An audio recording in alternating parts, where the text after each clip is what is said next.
മത്തായി 12:1-10 വരെയുള്ള വാക്യങ്ങൾ.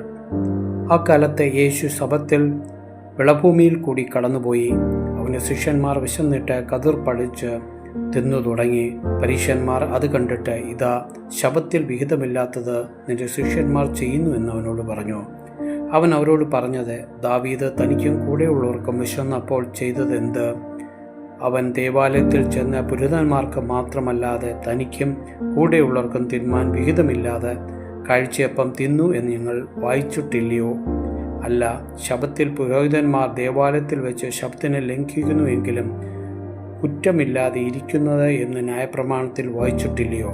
എന്നാൽ ദേവാലയത്തേക്കാൾ വലിയവൻ ഇവിടെ ഉണ്ട് എന്ന് ഞാൻ നിങ്ങളോട് പറയുന്നു. യാഗത്തിലല്ല, കരുണയിലത്രേ ഞാൻ പ്രസാദിക്കുന്നത് എന്നുള്ളത് എന്ത് എന്ന് നിങ്ങൾ അറിഞ്ഞിരിക്കുന്നു എങ്കിൽ കുറ്റമില്ലാത്തവരെ കുറ്റം വിധിക്കുകയില്ലായിരുന്നു. മനുഷ്യപുത്രനോ ശബ്ബത്തിൽ കർത്താവാകുന്നു. അവൻ അവിടം വിട്ട് അവളുടെ പള്ളിയിൽ ചെന്നപ്പോൾ കൈ വരണ്ട ഒരു മനുഷ്യനെ കണ്ടു. അവർ അവനിൽ കുറ്റം ചുമത്തേണ്ടതിന് ശബ്ബത്തിൽ സൗഖ്യം ആക്കുന്നത് വിഹിതമോ എന്ന് അവനോട് ചോദിച്ചു. അവൻ അവരോട്, നിങ്ങളിൽ ഒരുത്തന് ഒരു ആടുണ്ട് എന്നിരിക്കട്ടെ, അത് ശബ്ബത്തിൽ കുഴിയിൽ വീണാൽ അവൻ അതിനെ പിടിച്ചു കയറ്റുകയില്ലയോ?